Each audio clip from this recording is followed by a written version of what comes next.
Gilas Pilipinas, iyak mga idol ang Chinese fans na kumampi sa Iran.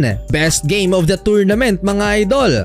Do or die game between Iran and Philippines quarterfinals ng men's basketball sa Asian Games. First quarter, 3 players lang ang nakapagtala ng puntos sa 7 ipinasok ni Coach Tim Cone.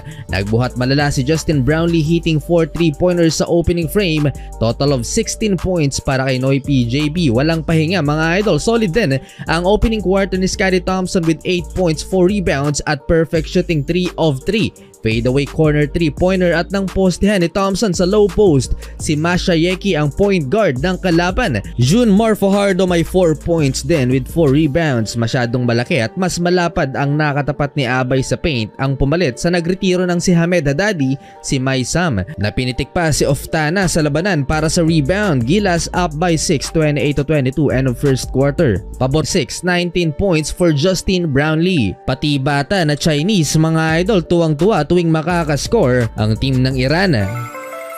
Third quarter, lomo-lobo palalo ang lamang ng Gilas Pilipinas sa Iran at umabot na ng 20 plus puntos ang abante ng mga Pinoy. Tuloy pa rin sa pagbubuhat si Justin Brownlee, unstoppable si Noy PJB, nangalabaw na rin si Abay Junmar Fajardo na dumakdak pa. Pagod na ang malaking sentro ng Iran, hindi siya agad makarecover sa depensa dahil sa bilis ng atake ni JB. Naaamoy na ng mga Pinoy ang panalo mga idol. Tuwang-tuwa ang coaching staff sa performance ngayon ng ating pambansang kuponan. Chris Newsom mga idol, walang takot na tinalunan ang depensa ni Mai Sam sa restricted area. Last 2 minutes nag-mini run ng Iran at nabuhayan ng Chinese fans na kumakampi dito sa kalaban. Tuwang-tuwa na naman. Pero agad pinapatahimik ni Justin Brownlee ang crowd. Kaya sa pagtatapos ng third quarter, lamang mga idol ang Gilas Pilipinas 71-54. Start of fourth quarter, nag-relax masyado ang Gilas Pilipinas at heto na ang comeback ng Iran. Biglang nakat sa 11 points ang lead ng Gilas Pilipinas. From 21 points lead na hawak kanina ng Philippines, 6 na lang, 73-67. Nagyayabang na itong isang player ng Iran mga idol.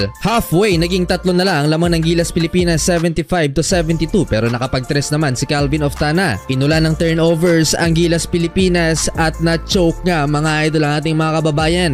Parang binagyo ang Gilas Pilipinas ng Iran mga idol at sa last 2 minutes lumamang na nga sila 81-80. Hindi nagtatapon ng possession ng Iran mga idol sa final quarter. Last 44 seconds, Justin Brownlee clutch 2-point field goal to take the lead 84-83. Last 7 seconds mga idol, naubos ang shot clock na hindi nakapag-foul ang Iran sa huli. Panalo ang Gilas Pilipinas at nakakaligtas ang ating mga pambato.